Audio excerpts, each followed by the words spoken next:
adventure in Finland on W4CY Radio.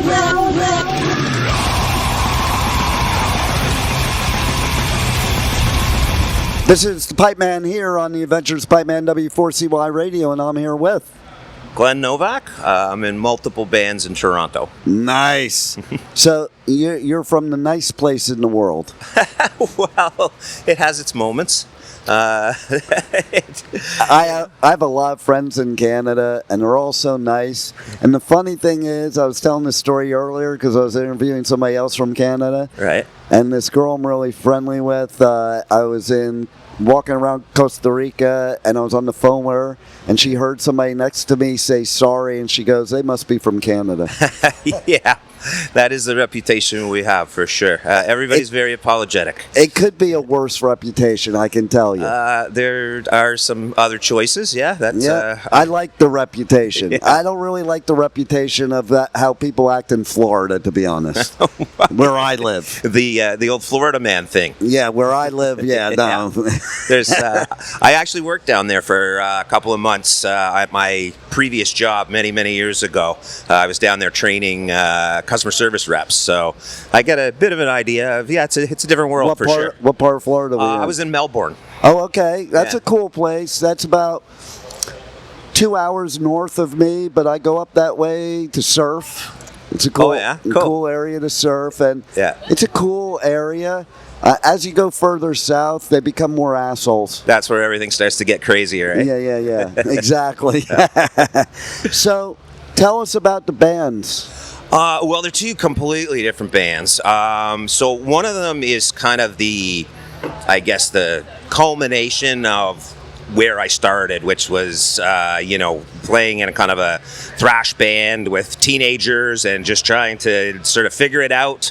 How do I get fast enough to play like Lombardo? All that kind of thing, right?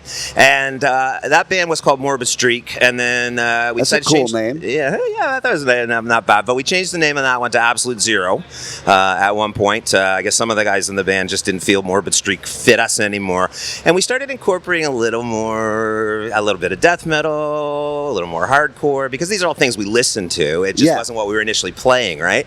And even some hip hop later on with that band. Yeah. So when that one kind of went on hiatus, one guy moved to BC, another guy got married, and his wife didn't want to be in a band anymore, whatever, that sort of thing. I switched it up and started doing a strictly rap metal project called Gutshot. And I switched from playing drums to doing vocals in that one. So on the one, I'm the singer, and the other one, I hide behind the drums. So, so I did that for a long time, and we did, several tours.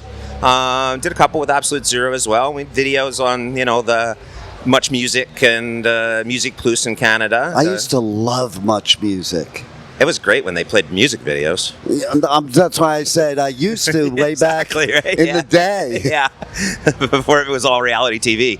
Yeah, it was. It used to be amazing. It was appointment television for us. Whenever they were going to do the Power 30 or the Power Hour or whatever, it's like, oh, metal videos are we're going, right? So, and it was fun because getting to see ourselves on there was amazing. And we're talking back in the '94, kind of thing. So this is still when everything's pretty manual, right? It's not quite. You don't quite have the ease with the digital, with the editing and this and that. So making a music video was very expensive back then. Yeah, totally. But anyway, it was cool. We did a lot of stuff, and then I switched over to Gutshot, and we did that for quite a while, and it was fun until it kind of stopped, and things just sort of petered out for a while in that band. Our old singer from the first band. I realize I'm getting a little verbal, a little wordy here, but no, go for it. So, our singer from our first band, he calls everybody up. He says, "Listen, June 6th of 2006 is coming up. We have to play a show on the 666 date, right?" And none of us had played together forever. So we start rehearsing, we start playing, we play the show, and we decide, hey, why not continue?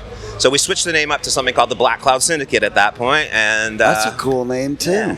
We went from there. That goes back to our old guitar player used to talk about how we lived under a black cloud. We have a reputation that if we're playing a live show, it'll rain in Toronto that night. So. Nice. And so we went back to doing that, and we've been working on an album. It's unfortunately an album that was like a COVID album, and that has thrown us off the rhythm for getting it done to some degree. There's quite a bit of it that is finished and tracked. We got about 4 of them mixed. Originally it was going to be a double album. I don't think it's going to be anymore because I just don't think we're going to be able to pull all that out. But we're still working through it, getting it mixed, and then we'll master and we'll get it out to everybody. Nice. We released 1 or 2 tracks, just to kind of tease people. I love it. And how can they check out those 2 tracks? So the Blackcloud Syndicate is on Spotify. Okay. So we have a single there that we put out, I want to say maybe about 2 years ago, called "The Dead Is Due," and that's going to be on the album. As far as, and then we have, I gave you one of those cards. That's just a thing we do where it's like, here's a link, and if you don't have one of these cards, you can't get to that link, and it's a different song from the album that we've mixed and finished that we're ready to share with people. So that's pretty cool. Yeah. So I'm going to show you something that shows you that we come from the same school. That's my 80s battle vest. All right. I think we come from the same school. Let's see. Slayer, yes. Merciful Fate, yes. Metallica, obviously. Suicidal is my favorite band of all time. GBH, Midnight Madness and Beyond. Dark Angel. Dark Angel. I just saw Dark Angel in Toronto either late last year or early this year. One of my favorites, and Hoagland is like the greatest drummer next to Lombardo. Yeah. Well, for sure. The original Exodus logo. Oh, very nice. Yeah, I'm a huge Exodus fan too. Yeah. There's Canada represented on here. Right down here. See, I don't know these guys. Exciter? Oh, Exciter, I know. I'm sorry. I thought you were talking about English Dogs. I don't know them. Exciter, I know. I've seen Exciter live very recently too. With I love Midnight Exciter. Opening for them. It was great. There's the front. All right, who else we got going here? All right, Venom, absolutely. DRI is an all-time favorite of mine. Dealing with it is probably a top 5 hardcore record for me in my life. Oh, I love that album. I even love the first one where the songs were even faster that are on Dealing with It. Yeah, the one where there's 22 songs in 13 and a half minutes. Yeah, exactly. For sure. Wow. We got Misfits again. Yeah, absolutely. Exploited for sure. Yeah, I think we grew up on the same. That's a Venom patch. And part of it's in the pocket here because it was already destroyed and then it fell off at one of these festivals. There's blood on here from a 20-foot stage dive off a Marshall Stack. It's been through some wars, for sure. Sounds like, but I think we got the same nutrition as kids, for sure. Exactly. I was at Slayer's first show ever, Metallica's first show ever. That's amazing. My older brother actually saw Metallica open for Wasp. I used to hang out with Concert Hall in Toronto. I used to hang out with Chris Holmes and Mick Mars at the mall. Oh, nice. Right?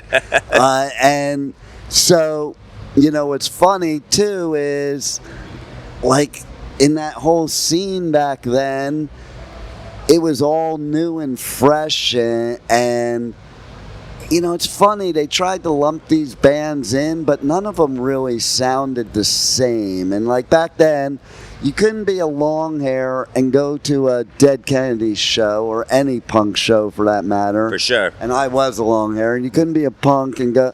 And I always thought that was stupid. I talk about it all the time. It's like, we like similar types of music, and we're both getting bullied by the jocks. Instead of beating the shit out of each other, I 100% agree. Get together. That's it, right? Underground needs to stick together. That's the whole thing. It's all of those things are for the people who feel like the regular stuff isn't for me. Yeah. Exactly. Fitting in isn't something that is a priority for me. Exactly. Yeah, 100%. Right. It's music for outcasts. That's right. Yeah. But all of us outcasts here at Wacken are all not outcasts here. There are no outcasts. Everybody's welcome. Everybody's part of our team. Everybody is here at Wacken or any other metal or hardcore festival across the world because we are one big family and a community now, and we finally got smart about it. Yeah, 100%. 100%. And the amazing thing, too, about here is, like I was talking to my buddy. He's been coming here for a long, long time, at least 15 years. And that buddy? No, another friend of mine that's here. No, this is his first time. But he mentioned to me, he goes, all in a row, I went from Blind Guardian to Korn to Wacken, and all three of them blew me away. And I'm like, yeah, like that's exactly it, right? You can love all of it, or thanks, man. We'll see you later. He's loading you up. Yeah. You can love all of it, or you don't have to love all of it. You don't have to watch Blind Guardian if power metal is not your thing. You don't have to watch Wacken if black metal is not your thing, right? But it's all available here. Exactly. And nobody gives a shit if you maybe don't like black metal. It doesn't make them mad if they do. I'm so happy the gatekeeping has been minimized drastically since our days. 100%. I think these days, especially with the amount of music that's being created, there's just so much, right, to listen to these days. There's so many different styles. There's so much creativity out there. I think it's dumb to cut yourself off from stuff. Give things a try. And if it doesn't work for you, stop listening to it. Exactly. Yeah. We don't all have to like the same stuff. 100%. We don't have to all like everything. We're here to get some therapy and be a family. That's and don't what it's go on about. the internet and try and convince somebody else that they're an idiot for liking something you don't like. Exactly. Yeah, it gives a fuck. How's it affect? My thing is, why do we always make these big deals about things that don't affect our life in any way, shape, or form? Yeah, people are wired that way, though, aren't they? I'm telling you. I'm telling you. So, what else do you want to tell the audience that we haven't covered already that they need to know about your newest music or anything you got coming up? Well, I think it's just a couple things. One, keep an eye out for the Blackcloud Syndicate album. We're grinding away. We're meeting. We're mixing. We're getting it done. And then Gutshot is kind of started again. We got an opportunity to participate in a tribute album. Nice. We had previously done a cover of a Beastie Boys song, like a heavy cover of So What You Want, many years ago. And we reached out, said, are you interested in this? But we decided, why not get together and re-record a new version of it? So we did that. Everybody had a really good time, and now I might be in two bands again. There it is. Yeah. Well, that's fun. It is, and it's I'm like looking forward to picking up a microphone roles again, for sure. You know, isn't it kind of interesting and fun to kind of play two different roles instead of the same thing all the time? 100%. 100%. Like, I think my passion for drumming is not where I'm at right now. I really like writing lyrics. Like, if there's one thing that I think I do well in music, it's write lyrics. And writing hip-hop style lyrics is a very different thing from writing Blackcloud lyrics. Yeah. So it makes me... I have to turn my brain around a little bit to be able to do that, but it's cool because it's a challenge, and I like I say, I love putting words together. Well, you do it well, and you got some great music, and thank you for being here at Wacken, and thanks for being on the Adventures of Pipe Man. Thanks for letting me to talk with you, Dean. I appreciate it. You got it. Thank you for listening to the Adventures of Pipe Man on W4CY Radio.